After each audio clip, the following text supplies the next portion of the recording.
I've never actually told the full story of how I got into boxing before.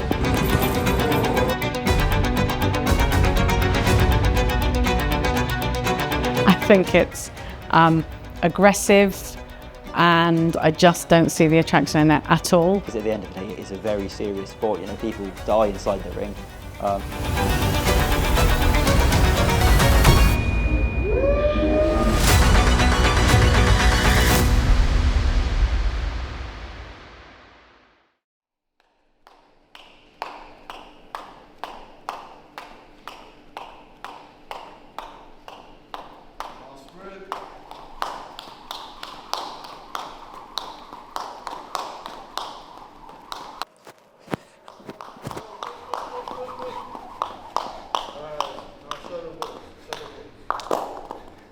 So I've never actually told the full story of how I got into boxing before.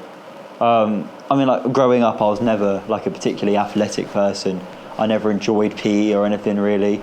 So it's weird that I've gotten into a sport, and especially a sport such as boxing. My name is one and only Jays. I used to do amateur boxing. I've been doing boxing for about 6 years now. And yeah, I do YouTube content, TikTok as well. So yeah, I'm around the small influencer content scene.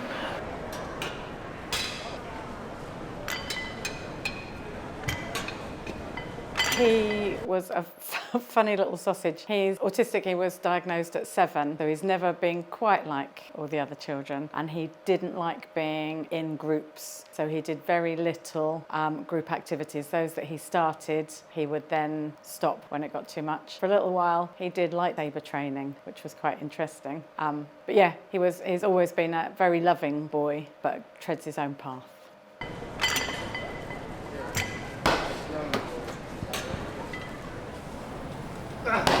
When I was younger, I must have been 8 or something. I did kickboxing, not for long. I got to orange belt. So there was clearly always something there that there was a spark, but it just hadn't been fully lit yet. Obviously, KSI versus 𝗺𝗀𝘀𝗃𝗁 happened. That was huge. I was really interested in it. You know, the whole internet was really interested.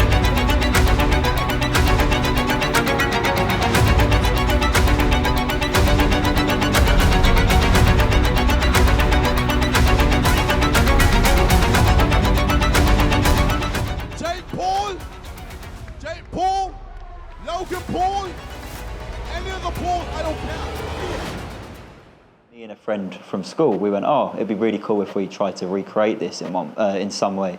So we went to a park, just a little bandstand, you know, made of concrete, put on the tiniest boxing gloves ever, no head guards. None of us really had any training to speak of. We got a camera and we just, you know, went at it for 3 rounds.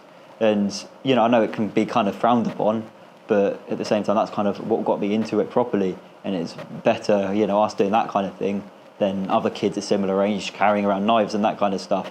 So even if it is frowned upon, you know, much worse stuff could be happening.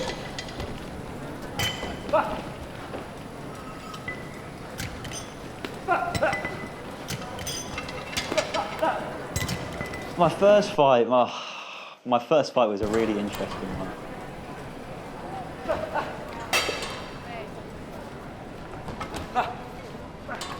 So yeah, I'd wanted to fight for a long time at that point. And there was this company that came around called Small Creator Boxing, which was aiming to do kind of what Misfits is doing, but replicate that on a smaller level with small creators. And I'd been involved with that, you know, helping out behind the scenes with the team, putting on the event. But I also really wanted to fight as well. There was just no one really around my weight.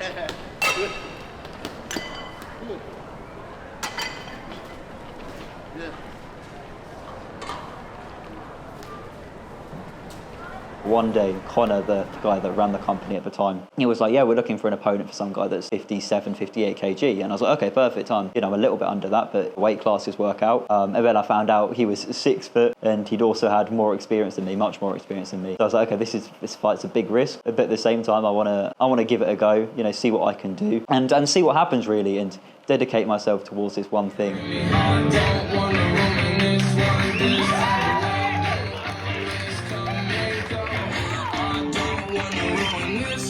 fight, it was quite one-sided. I took a lot of punches. I gave a couple, but I took a lot more than I gave out. And it went the full 4 rounds. I did get knocked down in the last, but it went the distance, and came out of that with a lot of people showing respect to me for my performance. I'm assuming I did better than a lot of people thought I would. So yeah, I did lose it unfortunately, but at the same time, it made me want to keep going as well. I did this to show that having autism doesn't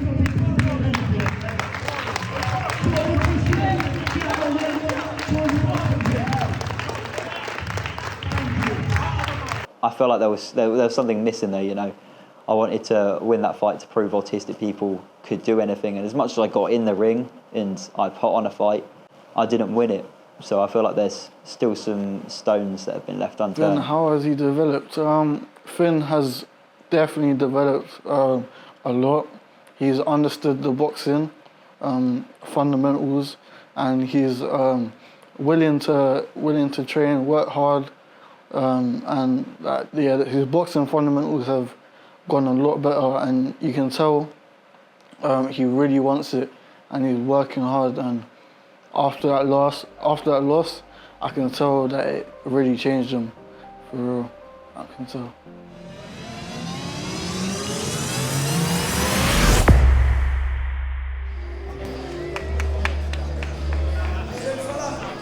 your opponent on the night. Where is Finn McGwyre? Come on, Finn. 24th of March, Clapham Grand is where it's going to happen. We're going to fuck you up, bro. We're going to fuck you up. You've got out this one, you're not getting out of there. I started saying my own things with him. I can't really remember what I said. I started saying stuff about, you've gotten out of this fight once, you're not getting out of it again. I was meant to fight him in November, unfortunately that didn't happen. Yeah, we're not going to get that close. I'm going to fuck you up, you know that, bro. And then next thing you know, he goes and slaps me. And, I wasn't defending myself or anything. I wasn't expecting it. So he comes and slaps me, and then he goes to put his full body weight on me, goes for a bit of a takedown. I'm not really sure what he was trying to do. So in that moment, I just kind of like, okay, what's going on here? But I managed to stay calm. I managed to get him off from being able to put his weight on me. I kind of got him under my arm in a bit of a headlock, kind of. And then, had to be pulled away from each other, which was fun. I find it really funny how he was the one with the open target.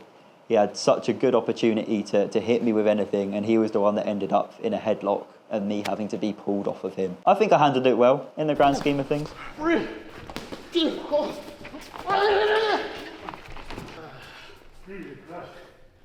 My neck really started hurting towards the end of that. Oh, was it? Yeah. My season's done. A massive night. Boxing brought to you by DK Plus Promotions. The last couple of shows have been massive. We're trying to get onto our shows now. You just joined us live, or you're watching on a reboot. If you don't smash them to pieces, me and you are going to fall out. You got. Oh, no, I'm going to. Do you? All right, I'm going to. You've got nothing to worry about. That long here would have stood after the That is Come on, Finn. Give the man a round of applause. Come on, ladies. Finn McGwyre. What is this? Carabao. Get some. Who needs prime when you're Carabao? Great stuff. I don't think it's going to last long. Quick 1-2, knockdown. I'm going to finish him quick. And then, after, I'm going to finish his mum. Your first contact didn't quite go the way you'd hoped it would. So this is you trying to redeem yourself. What are you going to do different? That's a really good question, to be fair. How am I going to approach this? Yeah, no, honestly, well done, mate. It was really good. No, my first opponent was much harder than this guy's going to be. He had more experience than me. He was about 5 inches taller than me. He was a weight class above me. It was a fight that shouldn't really have happened. But you know what? I did my thing. It went the distance. I rocked him. I got knocked down. I went through, a lot in that fight. It was a good war, and it gave me the experience that I needed. So yeah, and the difference this time is that I'm actually going to win. I've been training so much harder. I've been taking it so much more seriously this time. And I mean, just look at him. He's wearing a little t-shirt, got a custom t-shirt, got his glasses on, looking like a poodle or something. He had a little custom t-shirt made up with my face on it and his face. So I'm glad he's paid money to get my face printed on a t-shirt. Screams that he's a bit of a fan to me, if I'm honest, but you know what, whatever floats your boat. If you want to pay to get my face printed on a t-shirt, go for it. It's just going to be even more embarrassing when you lose and have to go home and look at it. But as I was saying, he was a nervous wreck. He was up there on the stage stuttering like no one's business. When he got asked a question, he didn't have any idea what to say. He just sits there in a puddle of his own sweat, not really sure what to say, looking literally like a bit of a lost poodle. And that's not even me trying to make a joke. He just does look like a lost little puppy up there, not in his element, not comfortable, and once again, insecure. Light work, light work, light work.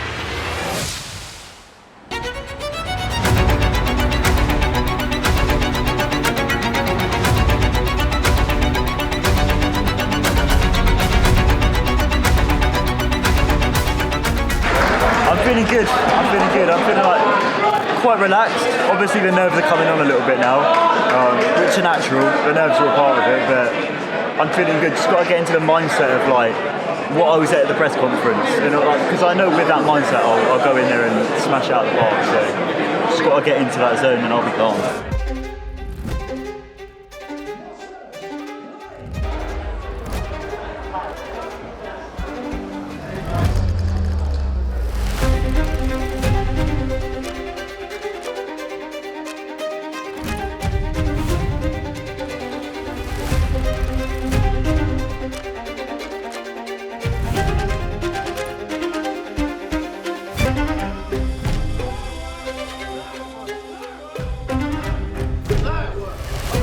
Big fight here. This rivalry between these two has been going on now for, I want to say, 2 years.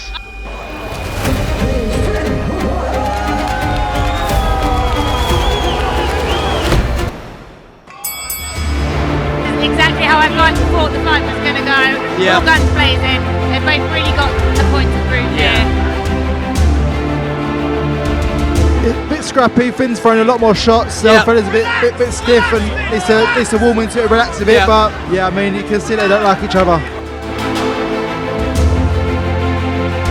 Because there's so much bad blood between them, do you think that actually gives you more of an advantage, or does that actually play as a negative? I think it's a negative for both. I think they're putting too much into the shots and not relaxed. If it does go past the first round, I think you're going to see them struggle in the second. Yeah. Relax, comfortable. Be comfortable in there. Relax, bro. Double jab, left hand to the body, bro. Double jab, left hand.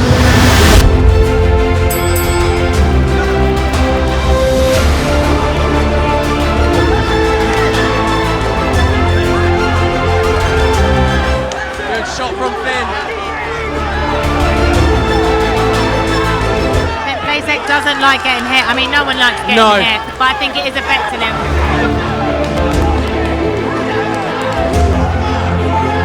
Good movement though from Finn, out of the southpaw stance.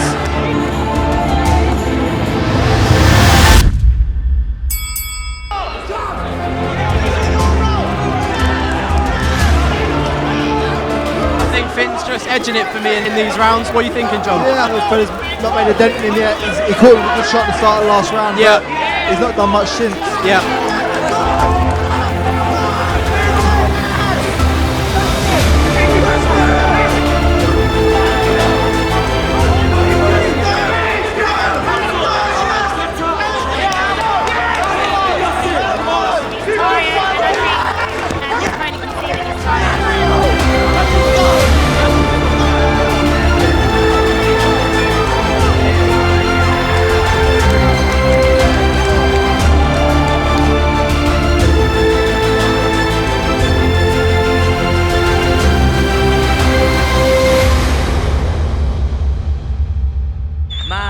Absolutely amazing, and I just spoke to your team. Where you come from, it's absolute inspiration to everyone, man. Is there anything you want to say? Give your friends and family a shout out. Yeah, of course. Well, first of all, in January of last year, I fought on a card called SCB1 in front of about 100 people, and I did that to prove that autistic people can do absolutely everything, because I myself am autistic.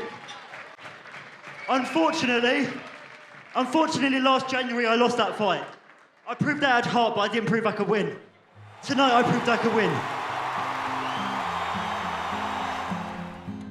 I have a lot of respect for him. I never knew anything about him in the first place, but at the end of the day, promo's promo. You know, we made people excited for the fight, but I don't know him personally. I've got nothing against him. He got in the ring, and at the end of the day, he gets my respect for that. I did that fight to prove that autistic people could do absolutely anything, and I did anything. I got in the ring, which people said I couldn't, but I didn't win, which obviously I wanted to. So I was like, right, I've got to come back, got to make the redemption arc happen. And literally 3 hours before this fight, I got a message on Instagram. I'll post this afterwards, saying, 𝗯ance is going to prove to you tonight why autistic people shouldn't box. Well, now look. We're all very proud of you. Yeah, the journey has been incredible. It's been incredible. It's been a long one, but you know, I think I need to rest and then we go again. I want to go again.